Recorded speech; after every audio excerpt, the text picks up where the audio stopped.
안녕하십니까.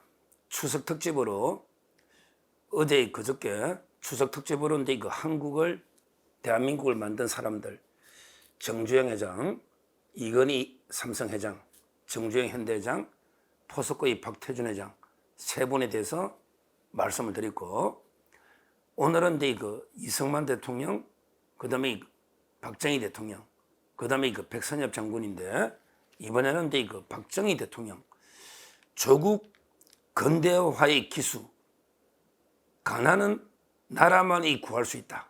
가난은 나라만이 구할 수 있다. 당군 이후에 최초로 국민의 먹고 사는 문제를 해결한 부국 강병의 위대한 지도자 박정희 대통령에 대해서 한번 살펴보도록 하겠습니다. 특히 우리 그 어린애들, 학생들이나 자라나는 청소년들이 너무 역사에 대해서 이제 그 정교적, 좌파, 편향적인 교육을 받다 보니까 전부 이제 이승만은 친일파 매국노, 박정희 대통령은 독재자 이런 식으로 단편적으로 잘못 알고 있는 현실이 너무나 안타깝습니다. 그래서 이제 그 추석 연휴에 온 가족이 볼 수 있도록 제가 박정희 대통령에 대해서 최소한 이 정도는 우리가 알고 있어야 되겠다.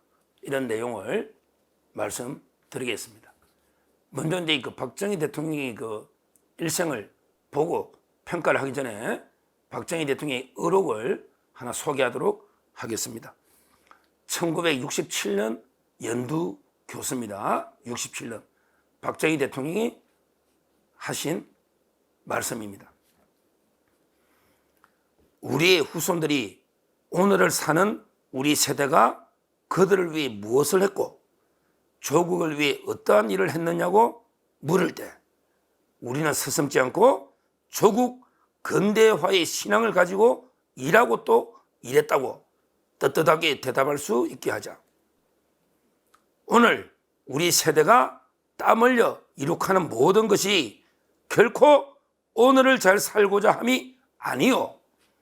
이를 내일의 세대 앞에 물려주어 길이 결의 영원한 생명을 생동케 하고자 합니다. 이 말은 이제 우리가 오늘 이렇게 피땀 흘려 고생하고 노력하고 일하는 게 오늘 우리 세대가 잘 먹고 잘 살자 이게 아니고 이걸 우리 후대 세대들에게 우리 미래 세대들에게 우리 후손들에게 대대로 물려줘가지고 우리 대한민국 결의 영원한 생명, 우리 나라의 영원한 발전을 위해서 우리가 이렇게 희생하는 이런 데 역사적 사명을 가지자. 이런 데 그 취지의 연두 교수입니다. 참 박정희 대통령은 이제 그 63세로 어떻게 보면 이제 그 가장 믿었던 측근 김재규 흉탄이 그 서거 하실 때까지 한평생을 이제 그 나라 걱정에 국민 걱정에 헌신하신 위대한 지도자입니다. 먼저 간단하게 그 일생을 말씀드리면요.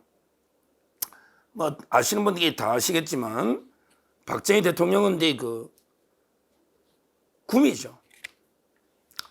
출생은 이제 그 1917년입니다. 1917년. 그러니까 한일 합방되고 이제 7년 뒤 1917년 구미에서 이제 그 아주 가난한 빈농, 가난한 게 그 농민, 빈농의 5남 2녀 중에 그 막내 아들로 태어난 거예요. 막내 아들로. 박정희 대통령은 이제 기록도 제가 많이 봤지만 어릴 때 아무래도 그 어머니가 너무 늦게 그 막내 아들이니까 너무 늦게 임신을 하니까 동네 사람들 보기 좀 민망하다. 그래서 이제 그 좀 유산하려고 애를 지우려고 이제 별의별 방법을 다 했다고 합니다. 예를 들어 이제 간장 한 사발을 마시기도 하고, 그다음에 그 섬돌에 돌 위에 올라 뛰어내리기도 하고 섬돌에, 그다음에 장작더미 위에 곤두박질도 치고, 그리고 이제 수양버들 뿌리 달에 마시면 유산된다 해서 다 이게 별의별 방법을 했는데 태어났습니다. 역시 이제 그 위대한 인물은 하늘이 내리는 게 아닌가, 저는 이렇게 봅니다. 그 다음에 1932년에 이제 구미 보통학교 졸업하고 32년에 대구 사범학교는 이제 가는 거죠. 뭐. 명문입니다. 아무래도 학비가 없다 보니까 어머니가 시험에 안 되기를 빌었다고 하는데, 그래도 합격하니까 참 평생은 이제 어머니 뜻하고는 좀 다르게 걸어오네요. 대구 사범. 그때 참고로 성적은 썩 좋지는 않았던 것 같아요. 국가기밀로 박정희 대통령이 대구 사범의 성적이 국가기밀로 옛날에는 이게 묶여 있었는가 봐. 근데 지금은 봉인이 해제됐는데 뭐 체육이나 군사 관련은 이제 성적이 우수했고 나머지는 이제 썩 좋은 성적은 아니었다. 뭐 이렇게 봅니다. 그게 성적이 중요한 건 아니니까요.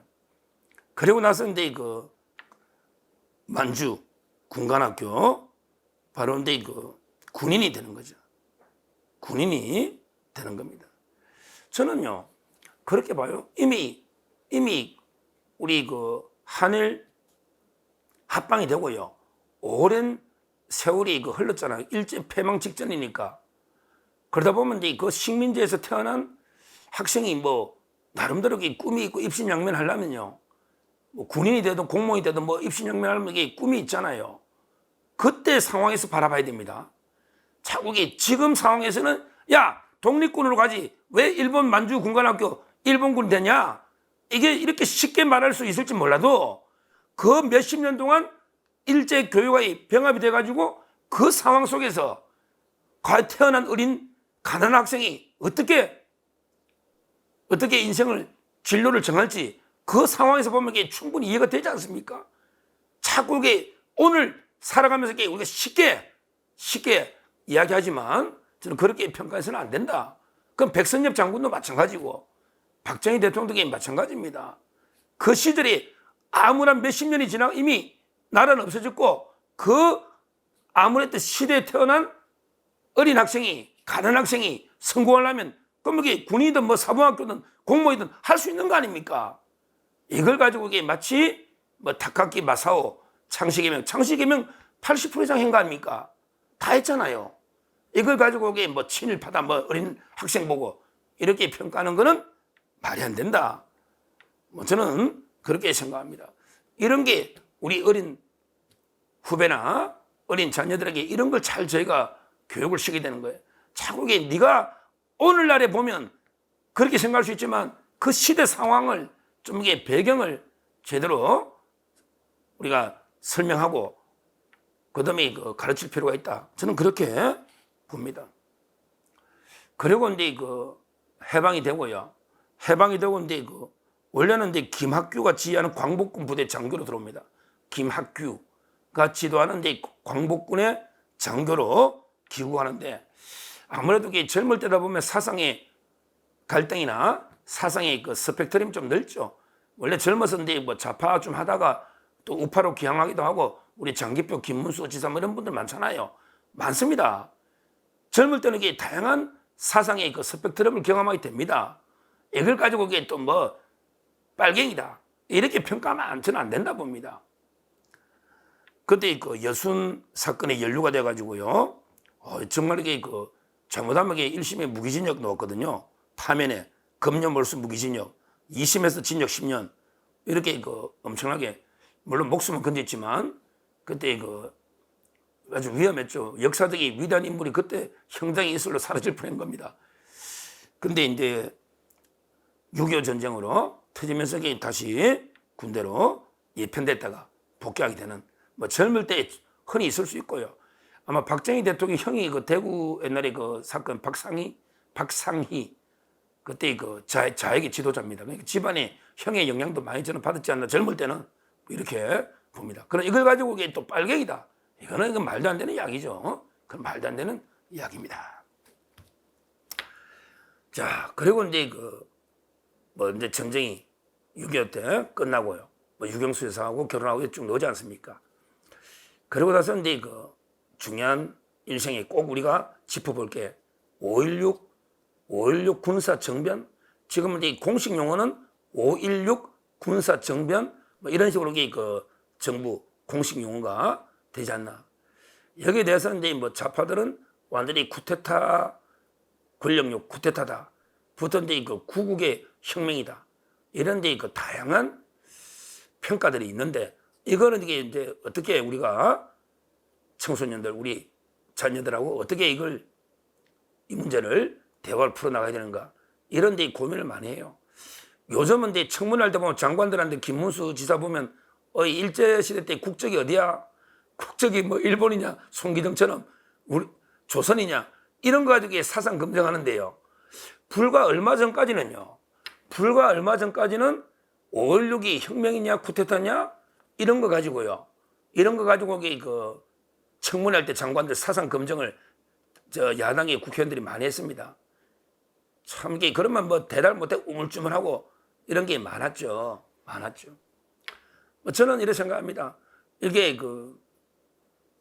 뭐 예를 들어 위화도 해군 이성계가 한 걸 가지고 이게 쿠데타냐? 쿠데타는 쿠데타지. 왜냐하면 이게 우왕하고 최영 장군이 있고 그걸 명을 어기고 돌아왔으니까 해군했으니까 위화도 해군. 근데 또 어떻게 보면 조선을 건국한 위대한 이게 사건이죠. 그래서 이제 그게 성격이 뭐가 그렇게 중요한가? 이런 생각이 들어요. 위화도 해군이 쿠데타냐 혁명이냐 이것처럼 이게 쓸데없는 무익한 논쟁이 아닌가 이래 볼 수도 있는 거고요. 근데 저는 결국 그 후에 그걸 봐야 됩니다. 후에 그 5.16이 우리 역사에 어떠한 영향을 끼쳤느냐. 그러니까 위화도 해군을 가지고 단순하게 쿠데타를 안 하는 게 그때 바로 조선이 건국되는 엄청난 사건이 있었지 않습니까? 그처럼 저는 정치적인 행위에 대해서는 순수하게 그 자체 성격만 가지고 따지기는 불가능하고 이후에 그게 우리 사회에 엄청나게 긍정적 영향을 끼쳤느냐 아니면 이게 부정적으로 주느냐 그런 게 결과도 고려해서 성격을 따져봐야 된다. 이런 생각을 가지고 있습니다. 결국 5.16으로 인해서 우리나라가 당군들이 최초로 먹고 사는 문제를 해결한 위대한 부국 강병이 세계 10대 한강의 기적으로 우뚝 선 거는요. 그거는 5.16이 없었으면 불가능한 거 아닙니까? 그렇다면 제 개인적으로는 저는 우리 그 구국의 혁명이다. 저는 그렇게 생각합니다. 저는 물론 다르게 생각하는 사람도 있겠지만 이걸 단순하게 뭐 쿠데타다 아니다 이렇게 단편적으로 말할 수는 없다. 제 개인적으로는 그 정치적 행위에 대해서는 그 후에 모든 결과를 고려해서 종합적으로 따져봐야 된다. 저는 이렇게 보고요. 그때 이제 그때는 우리 군지휘권이 미군한테 있었잖아요. 맥그루거 그때 그 미군 사령관 매그루더 유엔군 사령관이 처음에는 그 진압 이야기를 했는데 그때 그 5.16 할 때요. 장교 250명에 사병이 3,500명밖에 안 돼요. 김종필, JP, 648기생이 중심을 해서 장교 250, 군대 사병이 3,500이에요. 그러니까 진압하려면 이게 미군이 할 수도 있는데 그때 이제 그 정황을 보시라고 그때 보면 민주당의 그 구파 신파 바로 이제 윤보선 대통령과 장면 총리 얼마나 자고 나면 싸우고 그때 나라가 대혼란이었잖아. 그러니까 윤보선 대통령이 오히려 진압을 거부해버립니다. 장면이하고 더 갈등이 심하니까. 그래서 이게 그 혁명이 성공한 이런 데 경우입니다. 자, 그 다음에 그 이후에 민정 오면서 이제 그 대통령을 세 번이나 선거에서 이제 63년, 67년, 그 다음에 71년 세 차례 선거에서 승리하죠. 윤보선하고 이제 그 두 번 하고 김대중 한데도 이제 이기잖아요. 김대중 한데도 이렇게 승리하고요. 결국 이제 그 70년 들어오면서 이제 그 10월 유신 이걸 이게 또 어떻게 봐야 되는가? 참 이것도 이게 복잡한 또 논쟁이 되는 거죠. 어떻게 보면 이게 박정희 대통령은 한국 현대사의 가장 논쟁적인 인물이죠. 보는 관점에 따라 10월 유신독의 그 독재적인 시각에서 이렇게 보면 그게 위로부터 친위 쿠데타 아니냐? 결국 이 독재를 위한 장기 집권 아니냐? 뭐 이렇게 그 좌파들은 또 비판합니다. 그렇지만 그때는 엄청나게 안보가 위험할 때입니다. 그때 북한이 김신조 무장공격부터요 베트남 멸망까지 나라 간의 그 풍전 등화 엄청난 대위기였습니다. 이럴 때 정치가 좀 안정돼야 된다.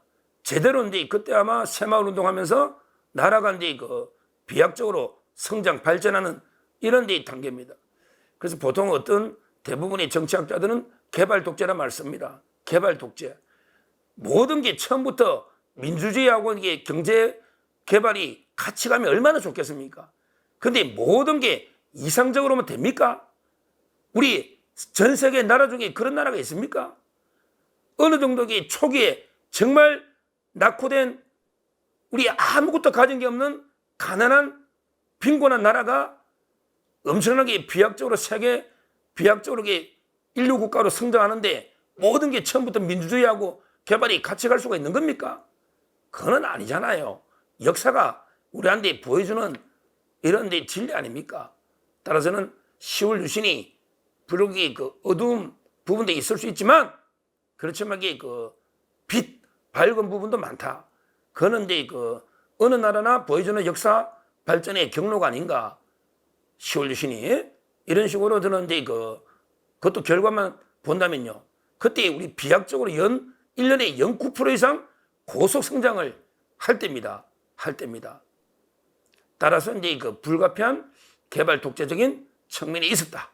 저는 이렇게 평가를 합니다.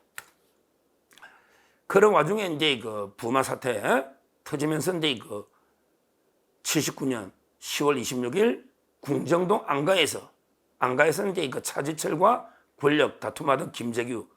김재규는 이제 자기는 자유민주 체제 회복을 위해서 독재의 가슴에 심장에 총을 쐈다 하지만 제가 보기에 권력 투쟁 이 산물이 아닌가 이렇게 평가를 합니다.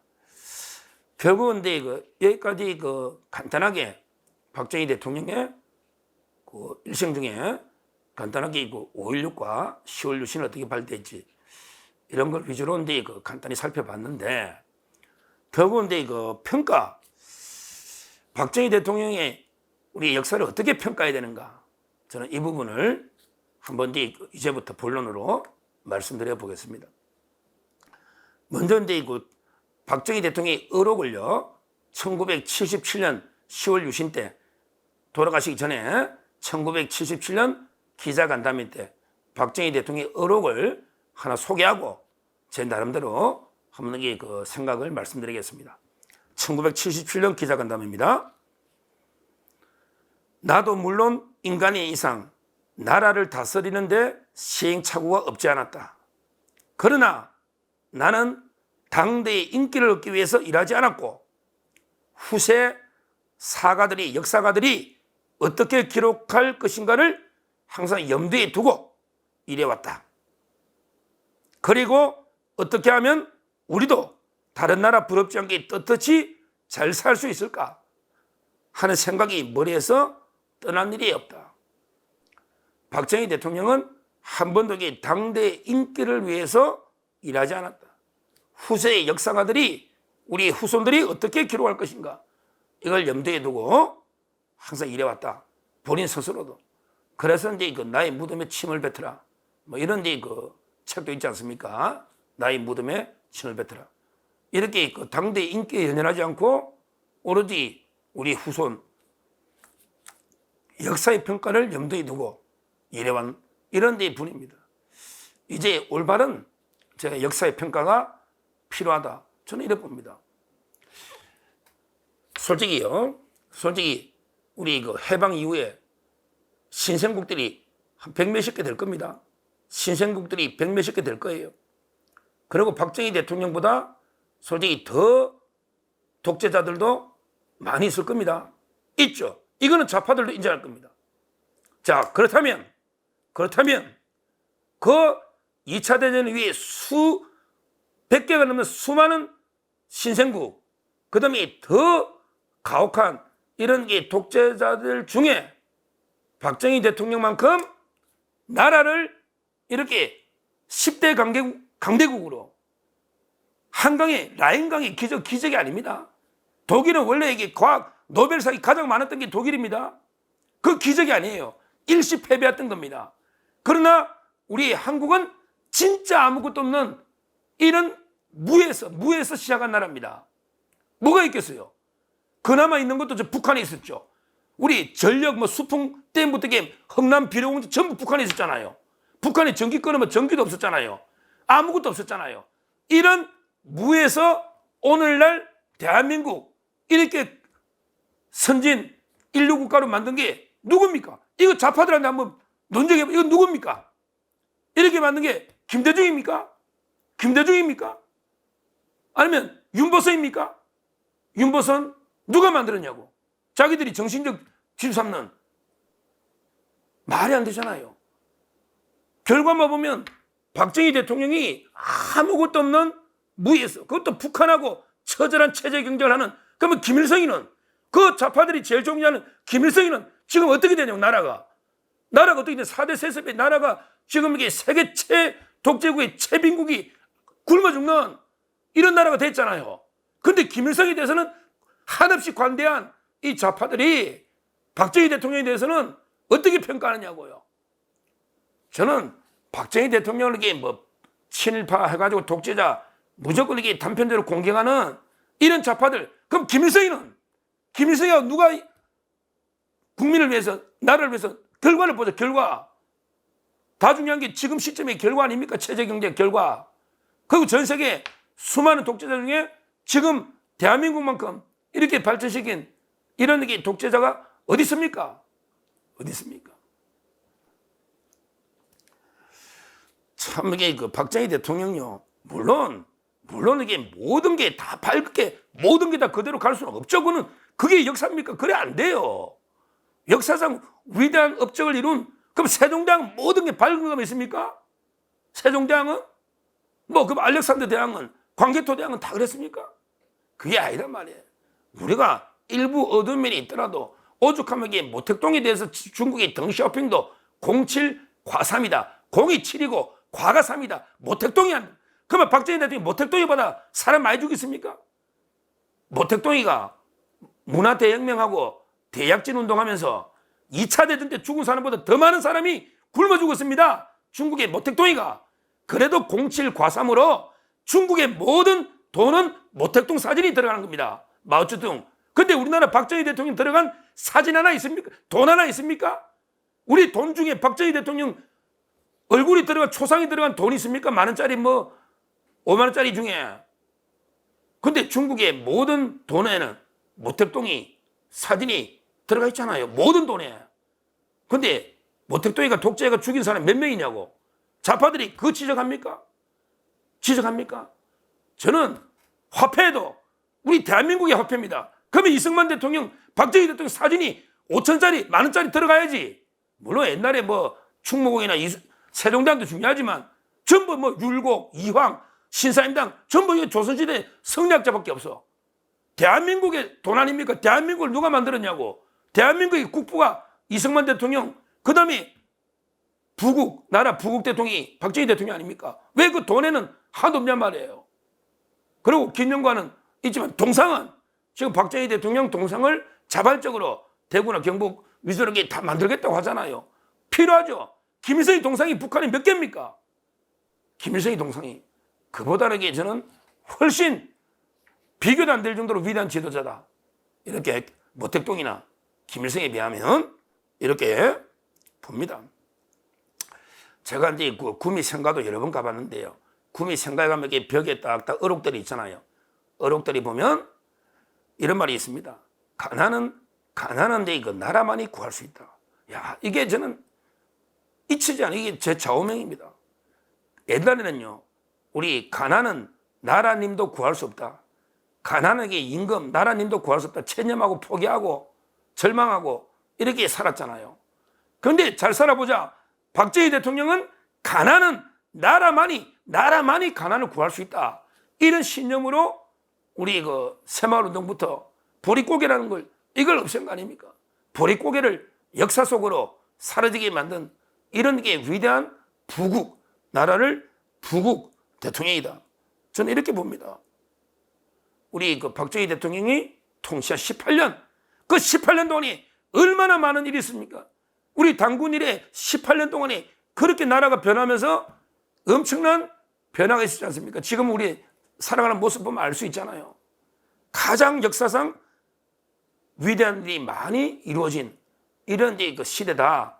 박정희 대통령 18년이 저는 그렇게 봅니다. 우리 당군 이래 우리 역사상 지도자가 최초로 지도자가 앞장서서 솔선수범 이끌어가고 그다음에 국민들이 혼연일체가 돼서 우리도 잘 살아보자 하면 된다. 잘 살아보자. 이렇게 지도자와 국민이 혼연일체가 돼서 우리 역사상 부국강병 보릿고개를 당군들이 없애버린 이런 뒤에 시대가 18년 있었느냐. 저는 가장 위대한 18년 시기다. 박정희 대통령 18년이 지도자와 국민이 혼연일체가 돼서 가장 많은 일을 해낸 이런 게 우리 민족 역사상 최대 위대한 시기다. 시기 18년 이렇게 봅니다. 실제 보면 그 이후에 우리 많은 대통령들이 있었지만 박정희 대통령이 해놓은 업적하고 비교할 만하게 업적을 이룬 대통령이 솔직히 누가 있습니까? 물론 그때는 뭐 개발 독재 시대고 하니까 지금하고 단순하게 비교할 수는 없지만 그래도요. 제가 어제도 말씀드렸지만요. 2차 대전 일본이 침략국이잖아요. 일본한테 침략당한 나라들이 보상금 많이 받았어요. 뭐 침략당한 나라가 동남아의 인도네시아부터 한두 나라가 아니잖아요. 아직 북한은 수교가 안 됐으니까. 그 받은 중국은 돈 안 받아갔어요. 중국은 아예 안 받겠다 그랬어요. 자기 일본한테. 중국하고 북한 빼면요. 우리나라부터 일본하고 국교 정상화하면서 돈 많이 받았습니다. 근데 그 돈요. 그 돈 전부 독재자들 개인 주머니 속에 들어간 거예요. 박정희 대통령만이 그 돈을 가지고 포스코를 짓고 이런 게 위대한 업적을 이룬 겁니다. 그 다음에 월남 참전도 마찬가지예요. 그때 미국의 용병이라고 막 욕하고 조롱한 사람도 많았지만 그 월남 참전 용사들의 피값으로 피로 경부고속도를 만들어서 우리 국토의 대동맥을 만들고 그때 김대중이나 왜 고속도로가 뭐 필요하냐고 우리 차도 없는데 들어누워서 데모하고 반대하고 개 난리를 치지 않습니까? 그게 팩트 아닙니까? 팩트. 성견지명이 다르잖아요. 이거 팩트입니다. 우리 어린 자녀들에게 당당하게 가르쳐줘야 될 팩트입니다. 팩트. 뭐 저는 결론적으로 박정희 대통령은요. 어떻게 보면 우리나라가 조선 망하고 일제 35년을 그치고요. 해방되자마자 5년 동안 좌우드랩 싸우다가 6.25라는 게 또 완전히 아무것도 없는 나라가 그 남은 것이 다 파괴돼 버리는 이런 게 6.25라는 게 피해 골짜기 여기서 아무것도 없는 거예요. 여기서 무에서 유를 창조해서 그 위에 놓은 게 한강의 기적. 한강의 기적을 통해서 지금은요. 번영의 바다. 우리 자유대한민국이 세계 모든 면에서 이제 세계를 선도하는 강소국. 어떻게 보면 이게 면적이나 국토는 작아도 엄청나게 세계를 선도하는 이런 데 강한 나라로 우뚝 선 거 아닙니까? 그래서 제가 결론적으로 이래서 놨죠. 제 책에도 이래서 놨지만 6.25라는 피해 골짜기를 지나온 나라를 한강의 기적을 통해 땅과 눈물의 강을 건너서 번영의 바다에 이르겠다. 이게 저는 박정희 대통령의 평가입니다. 6.25라는 피해 골짜기를 지나온 나라를 한강의 기적을 통해 땀과 눈물의 강을 건너 번영의 바다에까지 우리 대한민국을 발전시킨 이런 이제 위대한 지도자다. 우리 조국 근대화의 기수다. 그때부터 우리 대한민국이 완전히 근대 민주국가로 발전하는 그 전까지는 뭐 그게 아니죠. 저는 이런 이제 위대한 지도자로 봅니다. 우리가요 좌파들하고 논쟁할 때 박정희 대통령에 대해서만은 절대 저는 길을 기주고서는 안 된다 봅니다. 꿀릴 게 없어요. 저 좌파들이 신봉하는 뭐 김대중이, 노무현, 문재인, 이재명 100명, 1000명 갖다 놔도요. 박정희 대통령 한 명 업적 비교도 안 돼. 비교하는 게 부끄러울 정도입니다. 부끄러울 정도입니다. 우리가 당당하게 이승만 대통령, 박정희 대통령 이런 데 역사적인 업적을 우리 스스로 확신을 우리 스스로부터 단호하게 무장이 돼 있어야 됩니다. 공부하고 이걸 가지고 좌파들과의 어떤 논쟁을 통해서도 압도할 수 있는 이렇게 우리 스스로 무장이 돼 있어야 되고 이걸 가지고 우리 후손들에게도 자랑스럽게 당당하게 가르쳐야 됩니다. 가르쳐야 됩니다. 우리 역사인식이 바로 서야지 나라가 바로 설 수 있습니다. 바로 설 수 있습니다. 우리 어떤 경우도 좌파들과 논전에서 밀려서는 안 된다. 이렇게 말씀드리고 지금 이제 박정희 대통령에 대해서 동상 건립이라든지 많은 지금 박정희 대통령을 이제 제대로 알자, 기억하자 이런 이제 운동이 벌어지고 있습니다. 거기에 적극 동참해야 되겠다. 이렇게 말씀드리고요.